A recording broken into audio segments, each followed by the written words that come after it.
Hello students. तो कैसे हो आप लोग? पढ़ाई अच्छी चल रही है बच्चों? हमारा चल रहा है Newton's law of motion, one of the very important chapter of physics. Okay, जिसकी ज़रूरत आपको ऑलमोस्ट पूरे क्लास 11th में पड़ती है, प्लस आगे भी आपको बहुत ज़्यादा पड़ता है। ठीक है, तो इस चैप्टर को स्ट्रॉन्ग करना काफ़ी ज़रूरी है। मैं शुरू से ऐसा बोलता आया हूँ। ओके, तो हमने इसमें पढ़ा क्या? न्यूटन्स लॉज ऑफ मोशन के दो लॉ पढ़ चुके हैं हम लोग, है ना। Newton's first law of motion and Newton's second law of motion. ठीक है, ये दो हमने पढ़े हैं। Okay, Newton second law of motion हम समझ गए कि Newton second law of motion से हमें क्या मिला? फॉर्मूला ऑफ फोर्स मिला, that is F equals to mass into acceleration, जो हम बचपन से यूज़ करते आए थे कि F इक्वल्स टू क्या होता है? M इंटू ए होता है। वो M इंटू ए कहाँ से आया? वो आया Newton second law of motion से। क्या कहता है बेटा Newton second law of motion? कि rate of change of momentum is directly proportional to force and this change always takes place in the direction of applied force. Okay बच्चे, तो यहाँ से हमें फॉर्मूला मिला F equals to M into a. Understood बेटे? ठीक है, इसके ऊपर बेस्ड एक एप्लीकेशन समझेंगे हम लोग।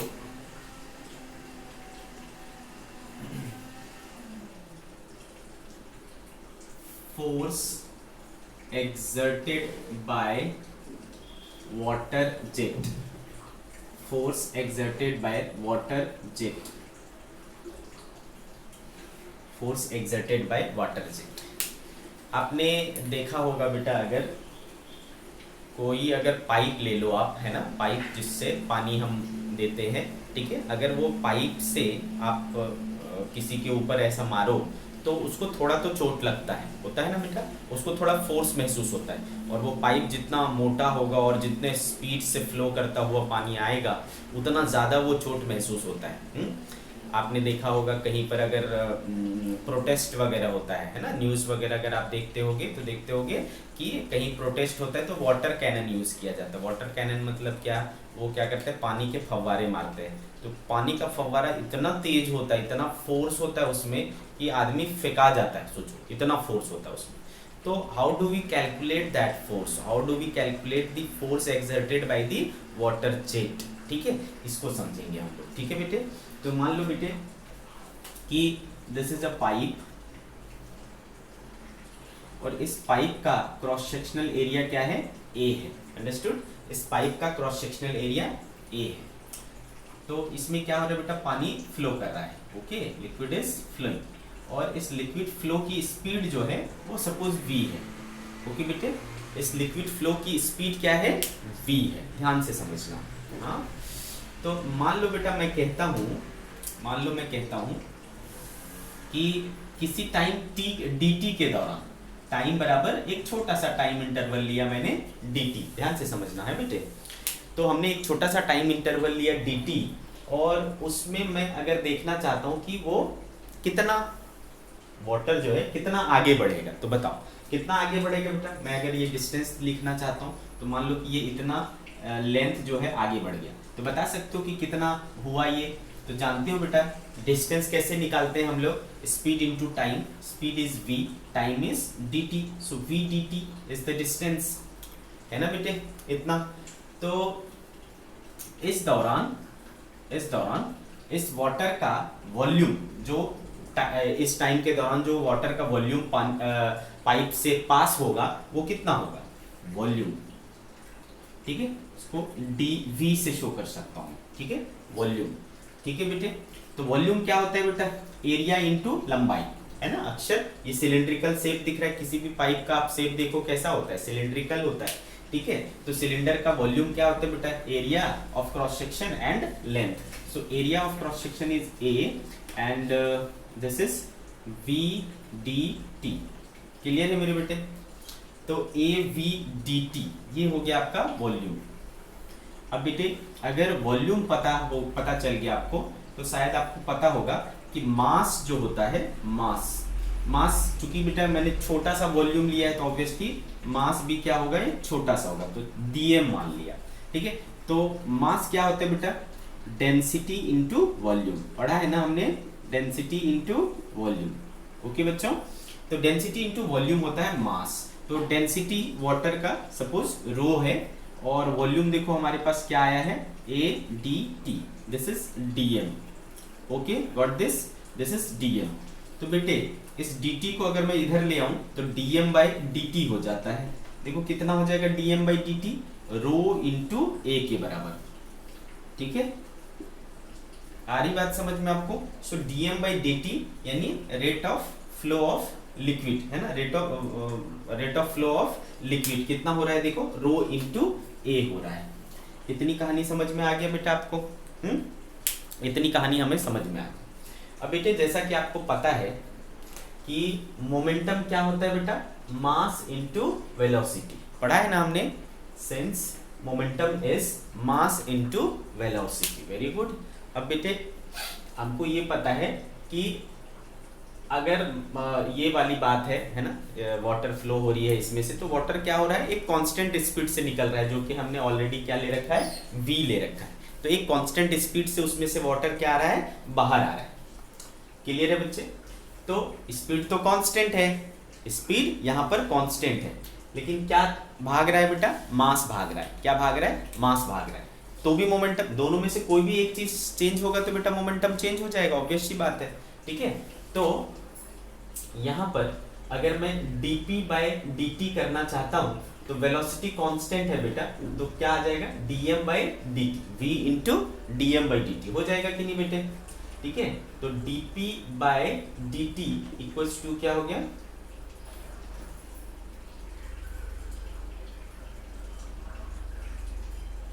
कुछ तो गड़बड़ किया मैंने यहाँ पर, एक चीज छूटा ना मुझसे, डेंसिटी इंटू वॉल्यूम, इसमें v भी है ना बेटा, सॉरी, ठीक है, इसमें v भी है, तो v भी है। ठीक है, dm by dt equals to rho v into a. यहाँ देखो क्या हो गया बेटा, v into dm by dt। So v और dm बाई dt देखो हमने क्या निकाल के रखा है, rho into v into a. ठीक है बेटे?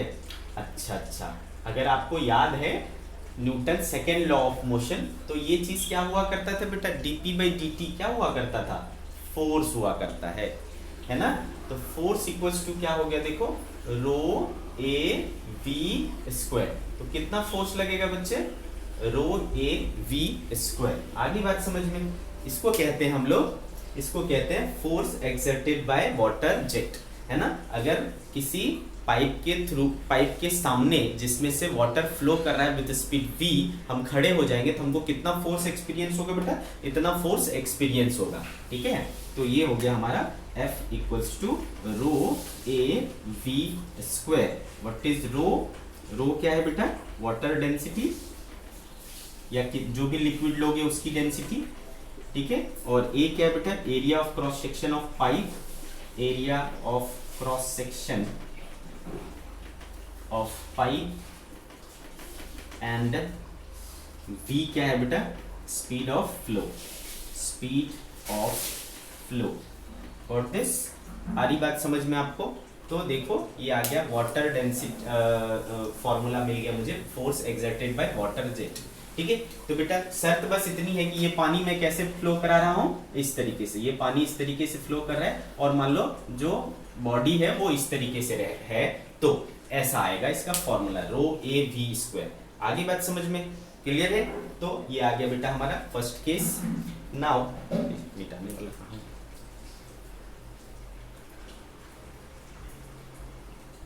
नाउ अच्छा बेटा, हमेशा परपेंडिकुलर पढ़े ऐसा जरूरी नहीं है ना। अगर कुछ एंगल बना करके पढ़े तो क्या होगा, ठीक है, तो क्या होगा, लेट्स सी।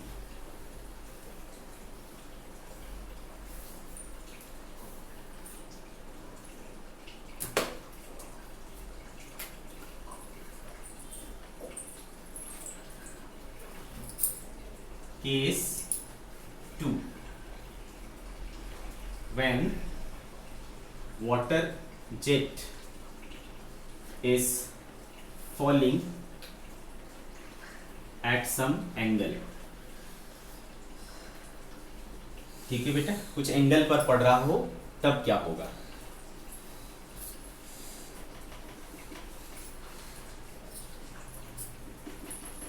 ठीक है। तो मान लो बेटा पानी जो है इस तरीके से आ रहा है, इस तरीके से गिर रहा है, ठीक है, और टकराने के बाद ऐसा चला जा रहा है, ठीक है। दिस एंगल इज थीटा, तो this angle will also be theta. तो आप समझ तो चुके होगे बेटा कि क्या करना है आपको, है ना, क्या करना है आपको समझ में आ गया होगा। तो आपने जैसा देखा बेटा, आपने जैसा देखा कि मेरे पास क्या आया था, dp बाय dt आया था, I think rho a into V, ठीक है बेटा। dp by dt equals to क्या आया था, rho a v by dt। तो बेटे यहाँ से हमको समझ में आता है कि dp इक्वल्स टू क्या हो जाएगा, रो a v dt, है ना, क्या हो जाएगा, रो a v dt। आ रही बात समझ में। तो बेटा ये किस तरफ है, मोमेंटम, ऐसे मत समझो इसको,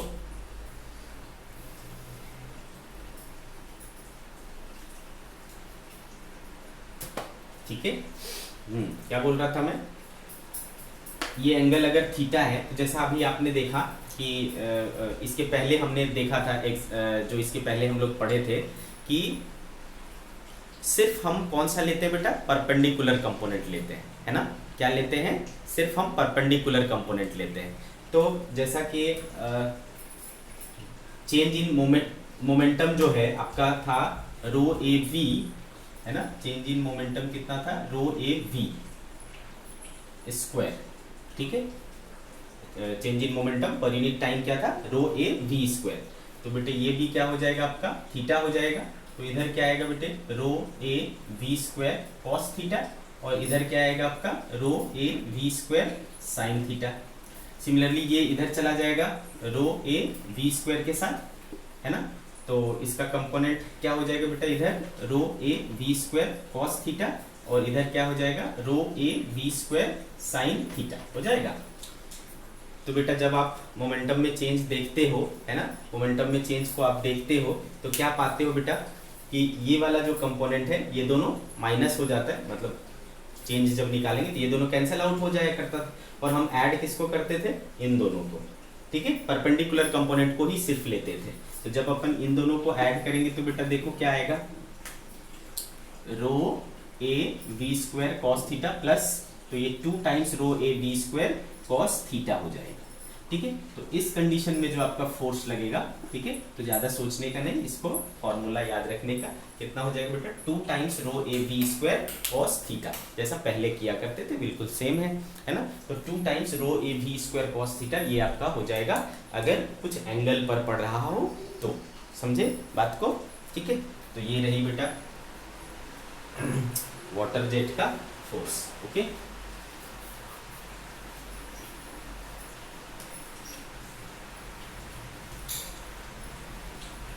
नाउ वी विल सी, जैसा कि हमको पता है कि हमने 3 लॉज ऑफ मोशन को पढ़ना है, उसमें से हमने 2 को कंप्लीट किया, ठीक है। कौन कौन से बेटा, Newton's first law and Newton second law. First law से हमें क्या मिला, डेफिनेशन, सेकेंड लॉ से हमें क्या मिला, फॉर्मूला मिला, ठीक है। अब हम आगे बात करेंगे, वो है Newton's third law of motion, ठीक है बेटे, what it is, Newton's third law of motion, Newton's third law of motion, ठीक है। Newton's third law of motion बहुत ही प्रैक्टिकल और बहुत ही सिंपल सा लॉ है, ठीक है, जो ऐसा कोई इंसान ही नहीं होगा जिसने इस लॉ को महसूस ना किया हो अपने डेली लाइफ में, है ना बच्चों। तो ये क्या कहता है कि for every action, for every action there is always equal and opposite reaction, ठीक है। for every action there is always equal and opposite reaction, ठीक है। पहले स्टेटमेंट लिख लेते हैं फिर हम लोग इसको डिटेल में डिस्कस करेंगे, ठीक है। According to this law, double inverted comma चालू करेंगे, for every action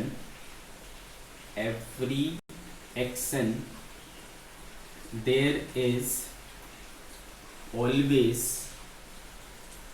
equal and opposite reaction.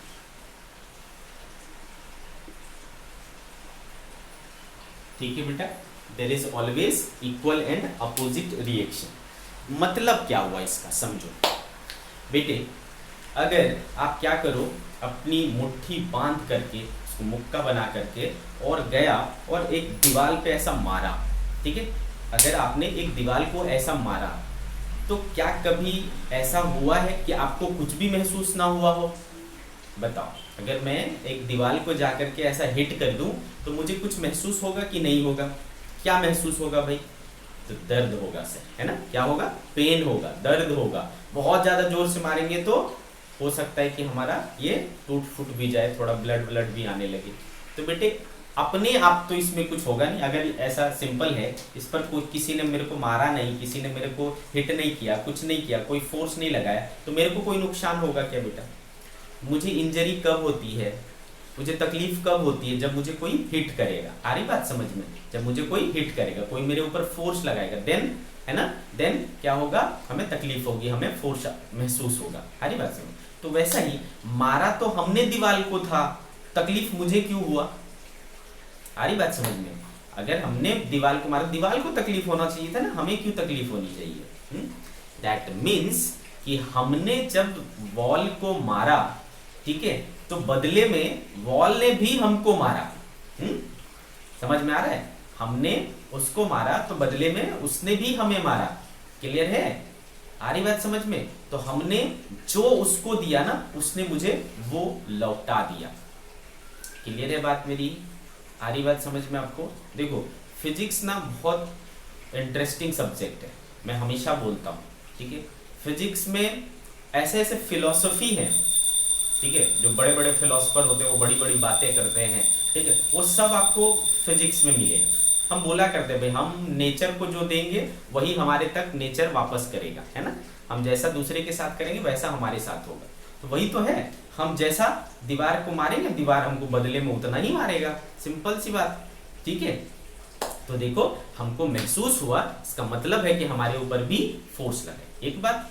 दूसरी बात, अगर मैं हल्का सा ऐसा मारूं तो मुझे हल्का सा चोट लगेगा, और अगर मैं बहुत जोर से मारूंगा तो मुझे चोट भी क्या होगा बेटा? बहुत तेज से लगेगा, है ना। दैट मीन्स कि जितना ज्यादा अमाउंट में मैं फोर्स लगाऊंगा मेरे ऊपर भी उतना ज्यादा अमाउंट में फोर्स लगेगा। अंडरस्टूड? ठीक है। तो एक्शन के बदले रिएक्शन होगा और हमेशा दोनों आपस में इक्वल होंगे, ठीक है। Action and reaction magnitude wise both will be equal, ठीक है। तो ये जो स्टेटमेंट है, for every action there will always be equal and opposite reaction. तो इक्वल रिएक्शन का मतलब समझ में आ गया कि मैग्नीट्यूड वाइज दोनों इक्वल होगा। अपोजिट का मतलब क्या है? हमने क्या किया बेटा? वॉल को इस डायरेक्शन में मारा, तो वॉल ने हमारे ऊपर क्या किया? अपोजिट डायरेक्शन में मारा, ठीक है। हमने दीवार को ऐसा मारा तो दीवार ने हमको ऐसा मारा, ठीक है। आ रही बात समझ में? मतलब डायरेक्शन दोनों का हमेशा क्या होगा? अपोजिट टू ईच अदर होगा। हमेशा डायरेक्शन दोनों का अपोजिट टू ईच अदर होगा। कोई दिक्कत है इसमें? तो ये हुआ इसका meaning. For according to this law, for every action there is always equal and opposite reaction. इसको हम अगर मैथमेटिकली लिखना चाहें कि मान लो बेटे एक ट्रक है, ठीक है, और ये दूसरी ट्रक है, आपस में क्या हो जाती है? टक्कर हो जाती है, ठीक है, आपस में टकरा जाते हैं ये। तो अगर इसने इसके ऊपर एक फोर्स लगाया F1 और इसने इसके ऊपर एक फोर्स लगाया F2, what should be the relation between them, है ना? What should be the relation between them? This should be the relation F1 equals to minus of F2, ठीक है। F1 equals to minus of F2। क्या मतलब हुआ बेटा इसका? कि दोनों फोर्स जो है मैग्नीट्यूड में इक्वल है बट डायरेक्शन में अपोजिट है। मैग्नीट्यूड में इक्वल है बट डायरेक्शन में अपोजिट है। क्लियर है कि नहीं मेरी बात? आ रही कि नहीं मेरी बात समझ में? ठीक है। तो this is Newton's third law of motion. For every action there is always equal and opposite reaction, ठीक है। तो इसकी जो इंपॉर्टेंट बातें हैं उसको अगर मैं पॉइंट वाइज समराइज करूं, ठीक है, पॉइंट वाइज अगर मैं समराइज करूं तो मैं क्या बोलूंगा बेटा? एक्शन एंड रिएक्शन कि action reaction are always in pair, ठीक है, हमेशा क्या होंगे, ये पेयर में होंगे। ऐसा कभी नहीं होगा कि एक्शन है और रिएक्शन नहीं है, रिएक्शन है और एक्शन नहीं है। जब भी होंगे दोनों साथ होंगे। जय वीरू की जोड़ी है ये, है ना, एक्शन रिएक्शन दोनों हमेशा क्या होगा, साथ में रहेगा। ठीक है बेटे, एक बात समझ में आ गया। दूसरी चीज, दोनों एक दूसरे से ना तो कम है ना तो ज्यादा है, दोनों का पार्टनरशिप क्या है, बराबर बराबर की है। ठीक है, ठीक है, action reaction are always equal in magnitude, equal in magnitude. ठीक है, और तीसरी बात, एक्शन और रिएक्शन हमेशा एक दूसरे के अपोजिट डायरेक्शन में एक्ट करेगा। ठीक है, action reaction always acts in opposite direction to each other. ठीक है, एक दूसरे के अपोजिट में। ठीक है बेटे, आगे बात समझ में। अच्छा, जब ये दोनों एक दूसरे के अपोजिट में काम करती हैं, ठीक है, मतलब इधर से मैंने मान लो +5 न्यूटन लगाया और इसके अपोजिट में लग गया -5 न्यूटन। मैं बोलूँ कि बेटा बताओ नेट फोर्स क्या है, नेट फोर्स, तो नेट फोर्स क्या होता है बेटा, दोनों का सम होता है। तो +5 - 5 क्या हो जाना चाहिए, 0 हो जाना चाहिए। तो आपसे बोले, आपके मन में उठेगा ऐसा सवाल कि अगर दोनों इक्वल एंड अपोजिट है तो दोनों को एक दूसरे को क्या कर देना चाहिए बेटा, कैंसिल कर देना चाहिए। नेट फोर्स क्या हो जाना चाहिए, 0। आ रही बात समझ में? ओके, तो क्या ऐसा होगा? ठीक है, क्या ऐसा होगा? तो देखो बेटा, ऐसा होगा नहीं। ठीक है, ऐसा होगा नहीं। उसका रीजन क्या है, क्योंकि ये जो दोनों फोर्स हैं, एक्शन और रिएक्शन, होते एक दूसरे के बराबर हैं, एक दूसरे के अपोजिट होते हैं, बट कभी भी एक ही बॉडी पर नहीं लगता, कभी भी एक ही बॉडी पर नहीं लगता। क्या मतलब हुआ मेरा, कि जब मैंने वॉल को मारा तो मैंने एक्शन किया किसके ऊपर, वॉल के ऊपर। मैंने एक्शन किया वॉल के ऊपर फोर्स लगा के, और उस वॉल ने क्या किया, मेरे ऊपर लगाया। मतलब एक्शन किस पे हुआ, वॉल के ऊपर, और रिएक्शन किसके ऊपर हुआ, मेरे हाथ के ऊपर हुआ। तो चूंकि ये दोनों फोर्स, एक्शन और रिएक्शन, दो अलग अलग बॉडी पर काम करते हैं। एक्शन वॉल पे हुआ, रिएक्शन हाथ पे हुआ, ये दोनों अलग अलग बॉडी पर काम कर रहे हैं। आ रही बात समझ में? तो एक बॉडी पर तो एक ही काम किया ना, एक बॉडी पर एक ही काम किया, तो वो कैसे कैंसिल आउट करेगा? दोनों एक ही पर लगते तो कैंसिल कर सकते थे। क्लियर है मेरी बात? तो ये बहुत इंपॉर्टेंट बात है कि एक्शन और रिएक्शन कभी भी सेम बॉडी पर काम नहीं करता। ठीक है, दोनों अलग अलग बॉडी पर लगते हैं। ठीक है, तो इंपॉर्टेंट बात है ये, action and reaction, action and reaction always acts on two different bodies, so they can never cancel each other। ठीक है बेटे, वो कभी भी एक दूसरे को कैंसिल नहीं कर सकते, ये कभी भी एक दूसरे को कैंसिल नहीं कर सकते। so this is Newton's third law of motion। ठीक है, Newton's third law of motion, for every action there is equal and opposite reaction. एक पर फोर्स लगाओगे तो उसके अपोजिट में दूसरा फोर्स लगेगा दूसरे बॉडी के ऊपर। ठीक है, तो आई होप आपको ये समझ में आया होगा बेटे। अब देखो, जैसा हमने देखा कि Newton's first law of motion के भी हमने डेली लाइफ में कई सारे एग्जाम्पल देखे, उसी तरीके से Newton second law of motion के भी डेली लाइफ में कई सारे एग्जाम्पल्स देखे। अब न्यूटन्स थर्ड लॉ का भी आपके लाइफ में कोई रोल है क्या? तो देखो, सबसे बड़ा रोल तो भाई Newton's third law of motion का ही है। सबसे बड़ा रोल तो Newton's third law of motion का ही है।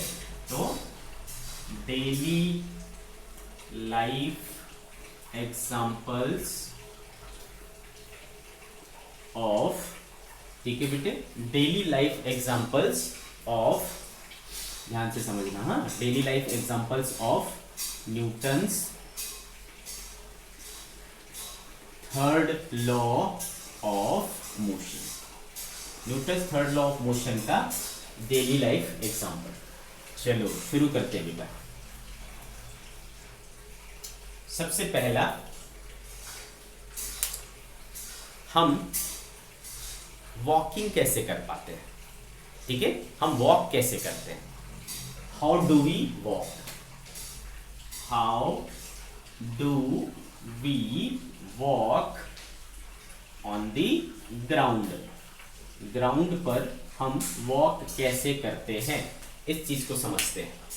तो देखो बेटे, जब हम चलते हैं ना, आप अपनी चाल को एक बार ऑब्जर्व करना, जब हम चलते हैं, ठीक है, तो हमारे जो, भाई डायग्राम देख करके हंसेगा नहीं कोई, हाँ, मेरी ऐसी ही ड्राइंग रहती है।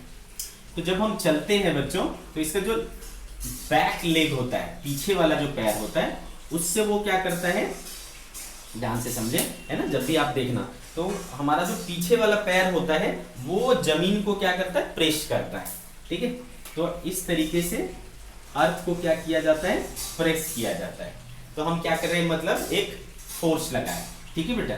इस फोर्स के बदले हमने क्या किया, जमीन को प्रेस किया, मतलब we applied a force on the ground, ठीक है, we applied a force on the ground. और कभी भी आप चलते हो तो पूरा एकदम ऐसे एक ही जगह पर खड़े होकर के तो वो नहीं करते, थोड़ा सा ऐसा बढ़ते हो, और ये जो पीछे वाला पैर होता है वो थोड़ा क्या हो जाता है, टिल्ट हो जाता है, कुछ एंगल पर आ जाता है। हमेशा महसूस करना, ये पीछे वाला पैर क्या होगा, और खड़े होकर के करोगे तो फिर तो ऊपर चले आओगे, है ना। आगे बढ़ना है तो आपको क्या करना पड़ता है, सिंपल अपने को पैर से, पीछे वाले पैर से जमीन को प्रेस करना पड़ता है।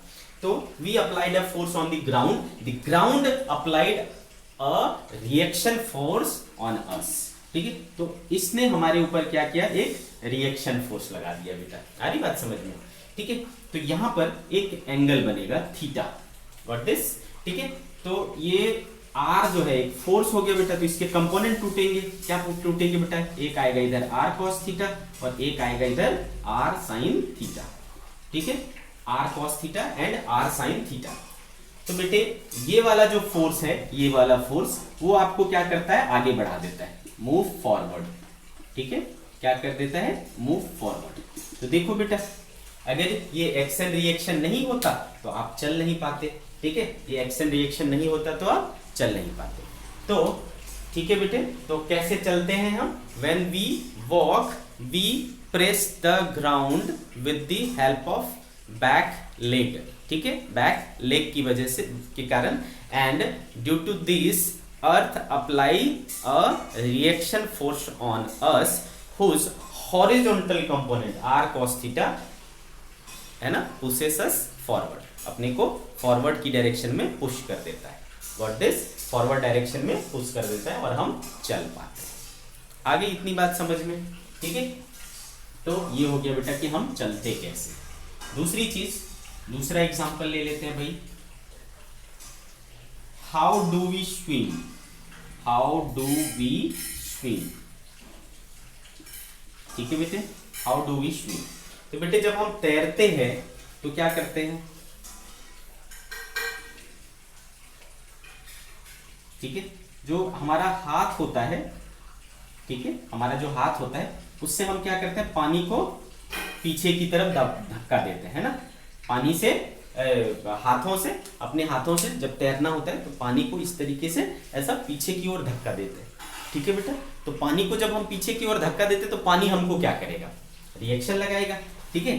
तो बेटे ध्यान से सुनो, है ना, we push water backward, back direction, then water pushes us in forward direction. तो ये हमें क्या करता है, आगे की ओर रिएक्शन फोर्स लगाता है, जिसके वजह से हम आगे बढ़ जाते हैं। आगे बात समझ में। तो this is how we swim. इसका इसको इस तरीके से भी बोल सकते हो कि हम बोट को कैसे ये करते हैं, बोट को कैसे तैराते हैं। तो बोट का भी वही है बेटा, अपने पास ये होता है, क्या बोलते हैं उसको, आई डोंट नो, हिंदी में चक्कू बोलते हैं, ठीक है। तो उसको इस तरीके से क्या करते हैं बेटा, पानी को पीछे की ओर धक्का देते हैं, ठीक है, पानी को पीछे की ओर धक्का देते हैं, पानी हमको आगे की ओर धक्का देता है। तो वो भी एक एग्जाम्पल हो गया। या फिर आपको बोलेगा कि अगर एक नाव किनारे पर खड़ी है, ठीक है, नाव किनारे पर खड़ी है, when you suddenly jump out, ठीक है, आप जब बाहर की तरफ जंप करते हो तो नाव देखना क्या होता है, पीछे चली जाती है, होता है कि नहीं बेटा, नाव क्या होती है, पीछे की ओर चली जाती है ना। तो वहां पर भी क्या हो रहा है, क्योंकि हमको आगे बढ़ना है, हमने नाव को क्या किया, पीछे की ओर धक्का दिया, नाव पीछे गया, मैं आगे गया। तो यहाँ सब जगह पर क्या हो रहा है बेटा, Newton's third law of motion का यूज हो रहा है। आ रही बात समझ में, Newton's third law of motion का यूज हो रहा है। तो आई होप आपको Newton's third law of motion daily life में कहाँ कहाँ यूज होता है समझ आ गया होगा बेटे, है ना। चलो वेरी गुड।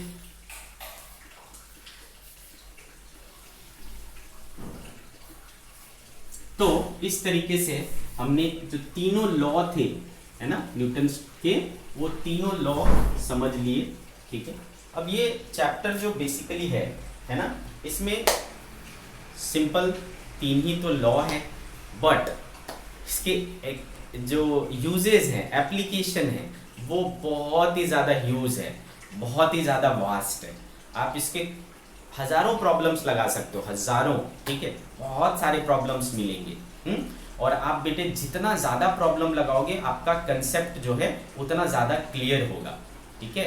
बहुत ज़्यादा ज़रूरी है कि आपका कंसेप्ट इसमें क्लियर हो, अदरवाइज अटक जाओगे। फॉर्मूले इसमें बहुत ज़्यादा नहीं है, but how to use this, ये इंपॉर्टेंट चीज़ है, ठीक है। कैसे यूज़ करेंगे वो इंपॉर्टेंट चीज़ है, ठीक है। तो आओ स्टार्ट कर। अच्छा, एक चीज़ और मैं बोलना चाहता हूँ कि हमने जो ये तीन लॉ पढ़े हैं, फर्स्ट, सेकेंड एंड थर्ड, कभी कभी आपसे पूछा जाएगा कि which is the fundamental law, इन तीनों में से सबसे फंडामेंटल लॉ कौन सा है, ठीक है बेटे। Which is the most fundamental law of all the three laws of motion of Newton's, ठीक है। तो बेटे हमेशा याद रखना, जो इसका सेकेंड लॉ है वही इसका सबसे फंडामेंटल लॉ है, ठीक है। Why fundamental, because second law से आप फर्स्ट लॉ को भी एक्सप्लेन कर सकते हो और थर्ड लॉ को भी एक्सप्लेन कर सकते हो, ठीक है। तो second law alone is sufficient, ठीक है। Second law alone is sufficient because from second law you can explain first law, you can explain third law also, ठीक है। इसलिए हम लोग कहते हैं कि न्यूटन्स का जो सेकेंड लॉ है वो सबसे फंडामेंटल है तीनों में से। क्लियर है बेटे। तो इस चीज को मैं नोट करके लिख देता हूं।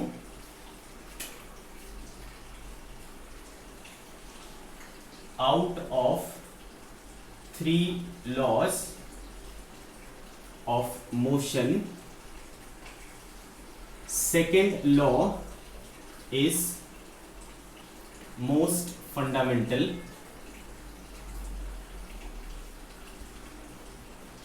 because it can explain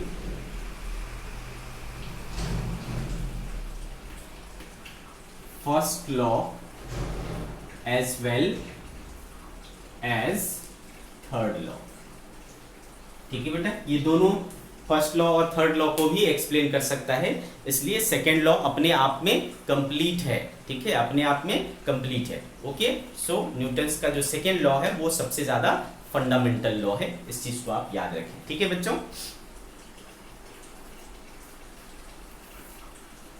आगे बढ़ेंगे।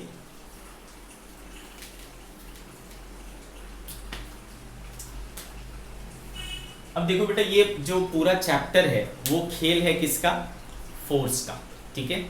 तो सबसे पहले आपको फोर्स को आइडेंटिफाई करने आना चाहिए, है ना। सबसे पहले फोर्स को आइडेंटिफाई करना आना चाहिए, ठीक है। तो जो जो इम्पोर्टेंट फोर्सेस हम लोग एक्सपीरियंस करने वाले हैं, है ना, वैसे तो बहुत सारे होते हैं, यहाँ पर हमें जो जनरली मिलेंगे उन सब फोर्सेस के बारे में एक एक करके बात करेंगे, ठीक है। Common forces, common forces. तो सबसे ज्यादा जो आपको देखने को मिलता है वो है वेट। सबसे ज्यादा क्या देखने को मिलता है बेटा, वेट। तो बच्चों आपको अच्छे से याद है कि वेट क्या होता है बेटा, व्हाट इज वेट। तो वेट वो फोर्स, वेट एक प्रकार का फोर्स है ना, ध्यान रहेगा ये चीज। Weight is a kind of force, which force, gravitational force, force of gravity, है ना। क्या है, फोर्स ऑफ ग्रेविटी। हाउ, हम या कोई भी चीज है, ठीक है, कोई भी बॉडी है वो अर्थ से क्या है, अटैच्ड है ना बच्चों, वो क्या है, अर्थ से अटैच्ड है। क्यों अटैच्ड है भाई, क्योंकि हमारा अर्थ हर एक बॉडी को अपने सेंटर की तरफ एक फोर्स लगा करके खींचता रहता है, ठीक है, उसने खींच के रखा है। अगर ये फोर्स नहीं होता तो हम सब उड़ जाते, कोई इधर कोई उधर, सब उड़ जाते। आ रही बात समझ में? तो बात समझ में आ रही है?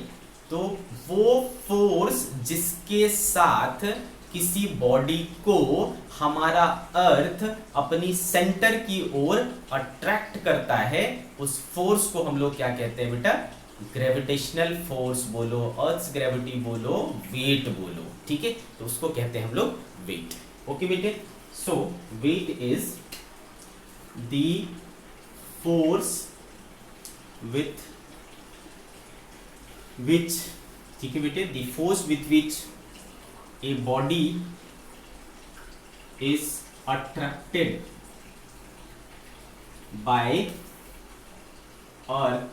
the earth towards its center is called weight। Okay बेटा, इसको वेट कहते हैं। It is denoted by W, ठीक है। तो ये एक प्रकार का क्या है बेटा, फोर्स है। तो इसका यूनिट क्या हो जाएगा, फोर्स का होगा, यूनिट न्यूटन हो जाएगा।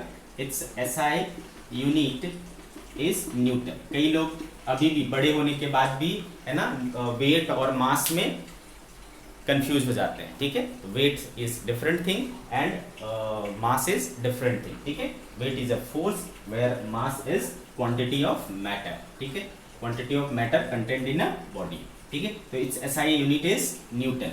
ये क्या होगा बेटा, वेक्टर क्वांटिटी होगा। कोई भी फोर्स वेक्टर क्वांटिटी होता है, इट्स अ वेक्टर क्वांटिटी, ठीक है बेटे। तो डायमेंशनल फॉर्मूला क्या होगा, वही होगा जो फोर्स का होता है। It's dimensional formula is MLT-2, ठीक है। ये हो गया बेटा। इसके कुछ और यूनिट होते हैं। अच्छा, इसका फॉर्मूला क्या हो जाता है बेटा वेट का, M/G, ठीक है। What is formula for weight, M/G, where G क्या है बेटा, ग्रेविटेशनल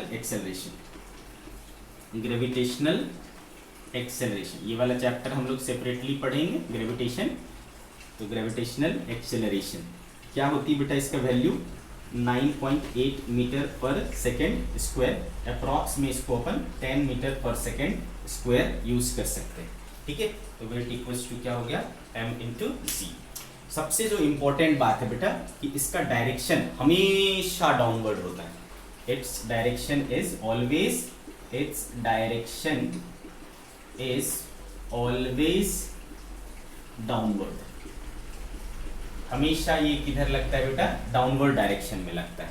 आ रही मेरी बात समझ में? तो ये थी पूरी कहानी वेट की। दैट मीन्स कि अगर ये आदमी है, ठीक है बेटा, तो इसका वेट किधर लगेगा, इधर लगेगा। ये कैसे भी खड़ा रहे, ये ऐसा लेटा क्यों ना रहे, ठीक है, लेटा रहेगा तो भी इसका वेट किधर लगेगा बेटा, नीचे ही लगेगा, ठीक है, डाउनवर्ड। आ रही बात समझ में आपको? तो वेट हमेशा किधर लगता है, डाउनवर्ड डायरेक्शन में लगता है। ये बहुत इंपॉर्टेंट है बेटा कि आप ये समझ पाओ कि कौन सा फोर्स है, किस डायरेक्शन में लगेगा, ये सारी चीजें जानना बहुत इंपॉर्टेंट है। चलिए, तो एक हो गया बेटा फोर्स।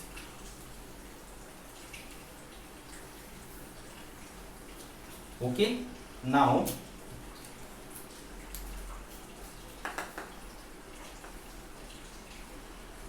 दूसरा जो है वो है नॉर्मल फोर्स।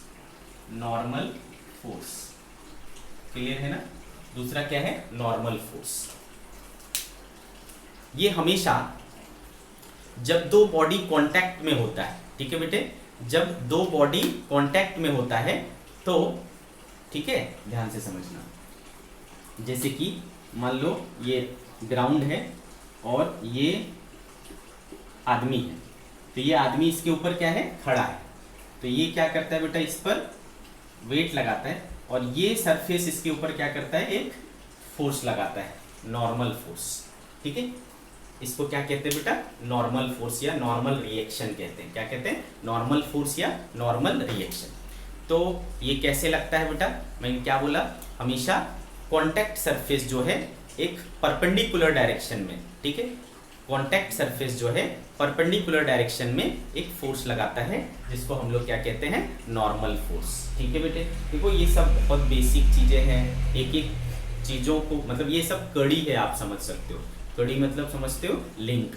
एक एक लिंक को जोड़ करके आप एक बड़ा चेन बनाते हो ना, वैसा ही है ये। आप एक एक चीज को समझोगे तो आप फाइनली एनएलएम के क्वेश्चन को लगा पाओगे। ठीक है, तो बहुत ध्यान से सुनने की चीजें हैं। ठीक है, तो बेटे मैंने क्या बोला? When two bodies are in contact they apply ठीक है बेटा, when two bodies are in contact they apply a perpendicular normal reaction force ठीक है, they apply a normal reaction force perpendicular to the surface is called normal force। ठीक है बेटे, तो ये देखो इस तरीके से नॉर्मल फोर्स लगता है।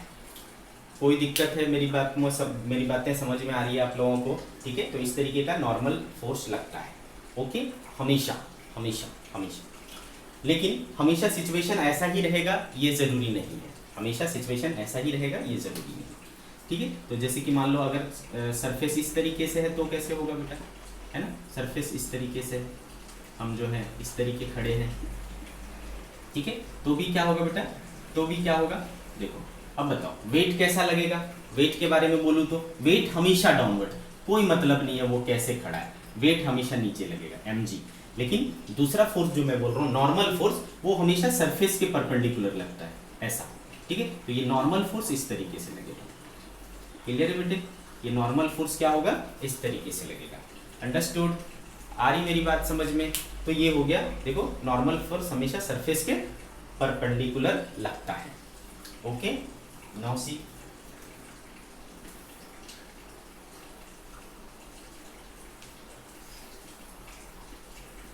अब देखो कभी अगर इस तरीके का सिचुएशन हो जाए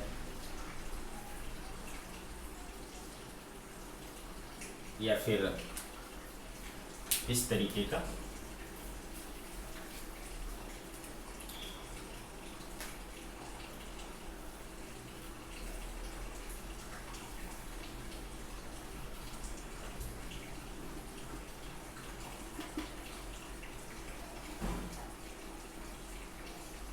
ऐसे मान लो एक हमने रॉड रख दिया बेटा, हाँ ध्यान से सुनना। ऐसे मैंने एक रॉड रख दिया और इसमें नॉर्मल फोर्स निकालना है। तो एक चीज तो और याद रखना बेटा कि जितने टच पॉइंट्स होंगे उतने नॉर्मल फोर्स लगेंगे। ठीक है, क्या बोल रहा हूं मैं? जितने टच पॉइंट्स होंगे, जितने कॉन्टैक्ट पॉइंट्स होंगे, at every touch point there is a normal force। ठीक है बेटा, तो यहां पर कितने टच पॉइंट्स हैं? एक और दो जगह ये जो है टच में है सरफेस के, तो यहां पर दो फोर्स लगी है। दूसरी चीज जो नॉर्मल फोर्स लगता है वो सरफेस के परपेंडिकुलर लगता है। ठीक है, normal force is perpendicular to the surface. ठीक है, तो यहां पर परपेंडिकुलर, देखो ये सरफेस जो है, ये वाला सरफेस उसके परपेंडिकुलर, यानी ऐसा हो जाएगा। तो इसको क्या बोलेंगे बेटा? n2। ये देखो इसके परपेंडिकुलर कौन सा होगा? ये होगा, तो ये हो जाएगा n1। तो इस बॉडी पर दो नॉर्मल फोर्सेस लग रहे हैं बेटा, n1 और n2। और अगर ये रॉड है बेटा, मान लो रॉड है, तो रॉड का वेट होगा, तो वेट किधर लगेगा? वेट के लिए बिल्कुल सोचना ही नहीं है। वेट के लिए सोचना ही नहीं है। वेट किधर लगता है? हमेशा नीचे लगता है। वेट हमेशा डाउनवर्ड लगता है। तो ये दोनों फोर्स कैसे कैसे लगते हैं ये हमें समझ में आ गया बेटा, है कि नहीं? Okay, now what? अब मान लो कभी इस तरीके से रखा होता,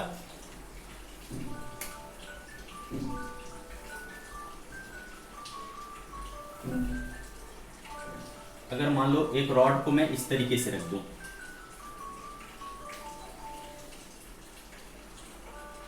ओके बेटे, तो यहां पर कितने टच पॉइंट्स हैं? Again 2 touch points are there, एक टच पॉइंट और ये 2 टच पॉइंट, तो ऑब्वियसली कितने नॉर्मल फोर्सेस लगेंगे? 2। तो बेटे यहां पर ये वाला जो पॉइंट यहाँ का तो समझ में आ रहा है, ये सरफेस क्लियर दिख रहा है, यहाँ पर एक इस तरीके का नॉर्मल फोर्स लग जाएगा, लेकिन यहाँ क्या होगा? तो यहाँ पर बेटा देखो दो नॉर्मल संभव है, एक ऐसा परपेंडिकुलर खींच सकते हैं, एक ऐसा परपेंडिकुलर खींच सकते हैं कि नहीं? आ रही बात समझ में? तो यहाँ पर दो परपेंडिकुलर खींचा जा सकता है, तो ये परपेंडिकुलर का क्या हुआ बेटा? एक्स कंपोनेंट, और ये परपेंडिकुलर का क्या हुआ? Y component. तो इनका रिजल्टेंट क्या होगा बेटा? सोचो, ये हो जाएगा। तो देखो, तो यहाँ पर क्या हो रहा है? देखो इस पर चूंकि परपेंडिकुलर आप नहीं खींच सकते है ना, इस पॉइंट पर परपेंडिकुलर आपको समझ नहीं आएगा, तो यहाँ पर उपाय क्या करते हैं हम लोग? जो बॉडी है, बॉडी नाउ सी है ना, बॉडी के परपेंडिकुलर लगाएंगे। यहाँ पर क्या लगा रहे हैं हम? देखो बॉडी के परपेंडिकुलर। तो जहां आप नॉर्मल ना खींच पाओ, आपको समझ ना आए कि नॉर्मल किधर होगा, है ना, जहां आपको समझ में ना आए ये वाला नॉर्मल लूं, ये वाला नॉर्मल लूं, किधर लूं, तो वहां पर क्या करेंगे बेटा? बॉडी। पहले हम क्या करते थे? सरफेस के परपेंडिकुलर, यहाँ पर जैसे सरफेस के परपेंडिकुलर डाला, यहाँ पर क्या करेंगे बेटा? बॉडी के परपेंडिकुलर। आ रही बात समझ में? किसके?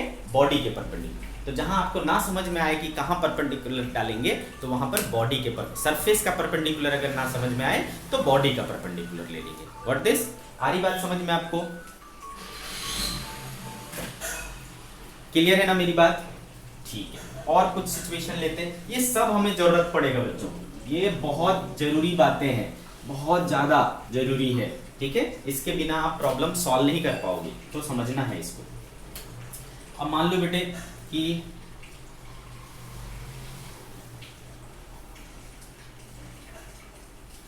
या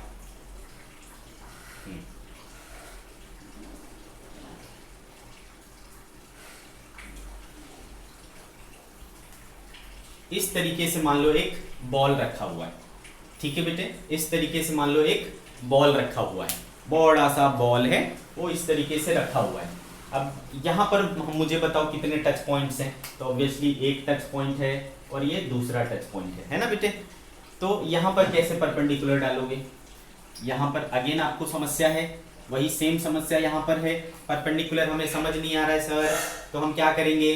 तो बेटा इसका सेंटर पकड़ो, ठीक है? इस स्फीयर का सेंटर पकड़ो, ठीक है? तो आपको पता है ना कि अगर यहाँ पे परपेंडिकुलर नहीं समझ में आ रहा है, तो फिर किसका परपेंडिकुलर लेना है? सरफेस का। और याद करो बेटा, सर्कल के किसी पॉइंट पर परपेंडिकुलर यानी क्या? रेडियस, ठीक है? आ रही बात समझ में? तो इसका परपेंडिकुलर कौन सा हो जाएगा बेटा? ये हो जाएगा, दिस। क्लियर है? ये हो गया बेटा N1। सिमिलरली इसका क्या हो जाएगा बेटा? ऐसा N2। What is? ऐसा हो जाएगा। आ रही मेरी बात समझ में? पूरी उम्मीद है कि आपको समझ में आ रहा होगा, ठीक है? तो कैसे नॉर्मल लगता है इसको समझना बहुत जरूरी है, डायरेक्शन कौन सा लेंगे ये समझना बहुत जरूरी है। एक और केस लेता हूं मैं,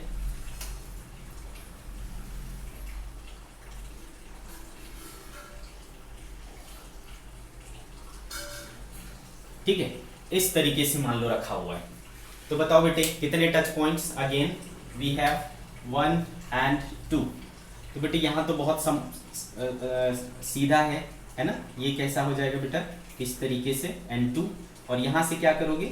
यहाँ का सर पॉइंट लोगे और उसको